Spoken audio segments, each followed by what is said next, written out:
हाय मेरी YouTube family, कैसे हो आप सब। मुझे उम्मीद है आप सब बहुत अच्छे हैं। अगर अच्छे नहीं होंगे तो हम अच्छे कर देंगे। वैसे मजाक बहुत हुआ, चलो अब सीरियस टॉपिक पे बातें करते हैं। तो सबसे पहले हम बातें करेंगे, जैसा कि आप सभी जानते भी हैं कि आजकल ना बहुत बड़ी बीमारी चल रही है, जिसकी वजह से हमने राजस्थान के एक होनहार एसडीएम को खो दिया है कुछ दिन पहले। तो उसी पे आज हम डिस्कस करेंगे कि ऐसी कौन सी बीमारी है जिसकी वजह से हमने अपनी राजस्थान की एसडीएम प्रियंका बिश्नोई को खो दिया, जो कि अब हमारे बीच नहीं रही। तो सबसे पहले बात करेंगे कि प्रियंका बिश्नोई कौन थी, कहाँ की रहने वाली थी और उसकी डेथ का कारण क्या था, और आखिरकार डॉक्टर्स पर लगाए गए गंभीर आरोप सही हैं या गलत। तो बिना टाइम वेस्ट किए वीडियो की शुरुआत करते हैं। सबसे पहले जानते हैं कि प्रियंका बिश्नोई कौन थी। प्रियंका 17/2016 की आरएएस अधिकारी थी और वो राजस्थान के ही बीकानेर जिले गांव नोखा की रहने वाली थी। और उनके पिताजी पेशेवर एक वकील थे और उनके ससुर जी, जो कि राजस्थान पुलिस विभाग में पहले से ही अपनी सेवाएं दे चुके हैं। और उनकी शादी विक्रम बिश्नोई के साथ हुई थी। जैसा कि आपने देखा भी होगा, अक्सर प्रियंका को राजस्थानी पोशाक में देखा जाता था। वहाँ का जो कल्चर है, वहाँ की जो ड्रेस है, वहाँ का जो घूंघट है, तो उसमें उसको पोस्ट करते देखा जाता था। और वहाँ की जो ड्रेस है ना, वो मुझे भी बहुत अच्छी लगती है, क्योंकि वहाँ की पारंपरिक ड्रेस कल्चर वहाँ का बहुत ज़्यादा सुंदर है। वहाँ के लोग उनको पहन के बहुत अति सुंदर लगते हैं। और आपने देखा भी होगा कि जो 15 अगस्त गई है, अभी इसी 15 अगस्त को राज्य सरकार ने उनको सम्मानित भी किया था, क्योंकि उन्होंने इतने अच्छे कार्य किए थे और बहुत जगह उन्होंने अपना काम को दिखाया भी है, शो भी किया कि उन्होंने कितना अच्छा काम किया था। अब हम बात करेंगे कि उनकी डेथ कैसे हुई, उनकी डेथ का कारण क्या था। सबसे पहले उनको पेट में दर्द हुआ, उनको डॉक्टर के पास ले जाया गया। तो वहाँ पे डॉक्टर ने बोला कि उनको एक गांठ है, बच्चेदानी में गांठ है, ठीक है। तो उनके लिए ऑपरेशन बोला गया। तो डॉक्टर ने जैसे ही ऑपरेशन किया, तो ऑपरेशन करने से पहले ना रोगी को एक इंजेक्शन दिया जाता है, जिसकी वो इसलिए दिया जाता है ताकि रोगी को कोई प्रॉब्लम ना हो और उसको ज़्यादा स्ट्रेस ना हो, कि जब ऑपरेशन करें तो ऑपरेशन में जो दर्द होता है, जो पेन होता है ना, वो रोगी को बिल्कुल भी महसूस ना हो। इसलिए डॉक्टर्स एक इंजेक्शन लगाते हैं और उसमें कुछ दवाइयों का मिश्रण होता है, जिसकी वजह से रोगी को कोई भी प्रॉब्लम ना हो। तो जैसे ही डॉक्टर ने वो उसको लगाया था इंजेक्शन, तो फिर उसकी हालत और ज़्यादा बिगड़ने लगी। तो उसको दूसरे अस्पताल में रेफ़र कर दिया गया। तो फिर उसको कुछ भी आराम नहीं मिला और आखिरकार वो बेटी अपनी ज़िंदगी की जंग हार गई। लगभग 15 दिन तक वो अस्पताल में रही और वहाँ पे अपनी ज़िंदगी की जंग लड़ती रही। लेकिन आखिरकार वो दिन आ ही गया और वो अपनी ज़िंदगी से जंग हार गई। तो अब बात आती है कि घर वालों ने आरोप लगाए हैं डॉक्टर्स के ऊपर कि डॉक्टर्स की लापरवाही की वजह से उनकी डेथ हुई है, उनको गलत डोज दी गई और डोज ज़्यादा दी गई। तो मैं आपको बता दूं कि कभी भी किसी भी व्यक्ति की जब मृत्यु होती है तो उसमें किसी का भी हाथ नहीं होता, क्योंकि जब ऊपर से आ जाती है तो कोई भी नहीं बचा सकता। आपने वो सुना होगा कि जाको राके साइयाँ मार सके ना कोई, कि जब किसी की मृत्यु आती है ना, है ना, तो फिर कोई बचा नहीं सकता। और जब नहीं आती तो चाहे यहाँ से सरिया पार हो जाए, यहाँ गोली लग जाए, फिर भी व्यक्ति बच जाता है। और ऐसे बहुत सारे केसेस देखे भी गए हैं कि जब मृत्यु नहीं होती तो व्यक्ति मौत से भी बाहर आ जाता है।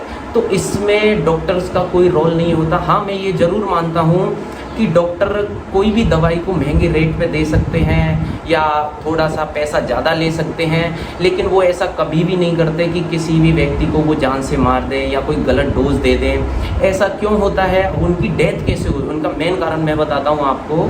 उनकी डेथ का मुख्य कारण ये था कि जैसे ही उनको वो इंजेक्शन देने वाले थे, तो वो क्या है कि जो हमारी एसडीएम थी वो घबराने लगी। उनको डर था कि यार इस इंजेक्शन के बाद क्या होगा, ऑपरेशन होगा, है ना, मुझे और ज़्यादा प्रॉब्लम्स फेस करनी पड़ेंगी। तो इंसान ना पहले से ही घबराने लगता है। तो उस केस में क्या होता है कि व्यक्ति को ना हार्ट अटैक या लकवा मारना, ये सारी प्रॉब्लम्स देखने को मिलती है, ठीक है। तो डॉक्टर्स का इसमें कोई भी रोल नहीं होता, वो तो हमेशा अपने रोगी को बचाने की कोशिश करते हैं।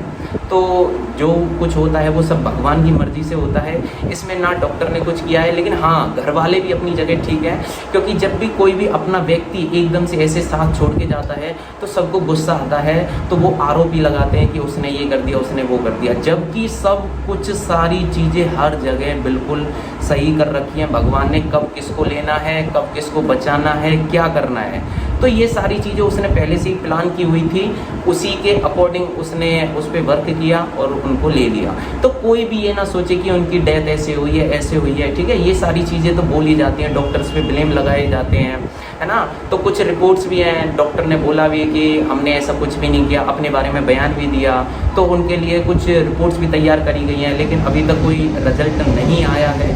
लेकिन मैं आपको बता दूं कि अगर कोई भी ऐसी प्रॉब्लम होती है तो ये प्रॉब्लम हमें होती क्यों है, इसका मेन कारण, मुख्य कारण क्या है, आखिरकार ये गांठ हमें क्यों बनती है। तो देखो, सबसे पहले ये गांठ जब हमें कब बनेगी, बच्चेदानी में कब प्रॉब्लम होगी, जब एक तो हमारी बॉडी, जो हमारा पेट है, ये बहुत ज़्यादा बढ़ने लगेगा, यानी कि जो हमारा खान पान है वो अच्छा नहीं रहेगा, है ना। या कई बार क्या है कि हम पानी पूरा पर्याप्त मात्रा में नहीं पीते, जो हमारी डाइट है वो अच्छी नहीं होती, हम नींद अच्छे से नहीं ले पाते, है ना, स्ट्रेस ज़्यादा लेने लगते हैं, बाहर की चीज़ों को ज़्यादा खाने लगते हैं, ऑयली चीज़ों को ज़्यादा खाने लगते हैं। तो इन सारी समस्याओं को देखते हुए हमें ये सारी प्रॉब्लम्स फेस करनी पड़ती हैं, ठीक है। और कोई भी प्रॉब्लम एकदम से नहीं होती, वो धीरे धीरे होती है, लेकिन जब वो धीरे धीरे स्टार्ट होती है तो हम उस पर फोकस नहीं करते। हम कब फोकस करते हैं, जब वो प्रॉब्लम बहुत ज़्यादा बढ़ जाती है।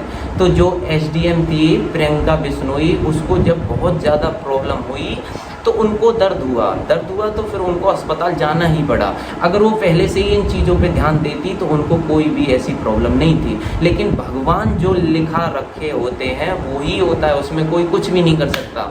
उनकी डेथ निश्चित थी, इसलिए उनको उन्होंने ले लिया, बाकी तो ये बाद में ब्लेम ही लगते हैं। अब इन सबसे बचने के लिए हमें क्या करना चाहिए, जैसा कि मैंने बताया भी है कि कंटिन्यू, एक तो आपको भरपूर मात्रा में पानी पीना है, अपनी डाइट को बेटर रखना है, ज़्यादा से ज़्यादा हरी सब्जियों का सेवन करना है, फलों का सेवन करना है, सुबह उठते ही पानी पीना है खाली पेट, उसके बाद फ्रेश होने जाना है ना। तो यानी कि आपको ना अपनी दिनचर्या को सुधारना होगा और एक थोड़ा सा वर्कआउट जरूर करना होगा। और मैं अपनी हर वीडियो में बताता हूँ कि जितना हो सके ज़्यादा से ज़्यादा क्वांटिटी में पानी ज़रूर पिए, क्योंकि पानी एक ऐसी चीज़ है वो अंदर से ना आपकी पूरी बॉडी को फिल्टर करता है, यानी कि सफ़ा करता है। जैसे ही आपकी आंतें सफ़ा होंगी आपको कोई भी प्रॉब्लम नहीं होगी।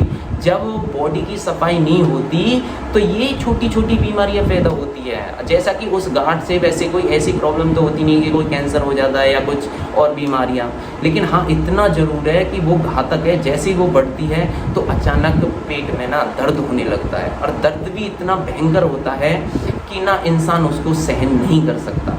तो इसलिए क्यों ऐसी प्रॉब्लम में फंसना, इससे पहले अपने आप को पहले से ही बेटर रखो ना, पहले से ही देखो कि हमें कौन सी चीज़ खानी है कौन सी नहीं खानी।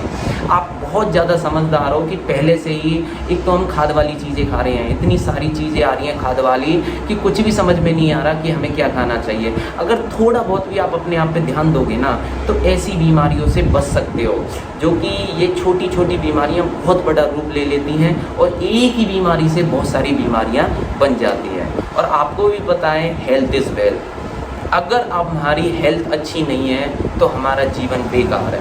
चाहे हमारे पास कितना भी पैसा आ जाए, कहीं कुछ भी नहीं है अगर हमारी हेल्थ ठीक नहीं है। तो अगर हेल्थ ठीक है और हमारे पास पैसा नहीं है ना, हम फिर भी हैप्पी रहेंगे, मज़े में रहेंगे। इसलिए अपनी हेल्थ पर ध्यान रखें और कोई भी ये ब्लेम ना लगाए कि डॉक्टर ने ऐसा कर दिया या एसडीएम की मृत्यु उन्होंने कर दी या जो भी कुछ है, ऐसा कुछ भी नहीं होता। जब भगवान को जो लेके जाना होता है उसको वो लेके ही जाते हैं, जिसको जन्म देना होता है उसको ही जन्म देना होता है। तो सारी चीज़ें उन्हीं के हाथ में हैं, वो हमारी ज़िंदगी के ड्राइवर हैं, वो कुछ भी कर सकते हैं। तो कोई भी उन पे ब्लेम ना लगाए, कोई कुछ भी ना करे, ठीक है। और आपको भी पता है कि ब्लेम तो यार सब भगवान पे भी लगाते हैं, डॉक्टर तो फिर भी इंसान है। वो बोलते हैं ना कि कोई अच्छा व्यक्ति अगर मर जाता है या उसकी डेथ हो जाती है तो लोग बोलते हैं कि भगवान तुमने ये सही नहीं किया है, गलत है ना।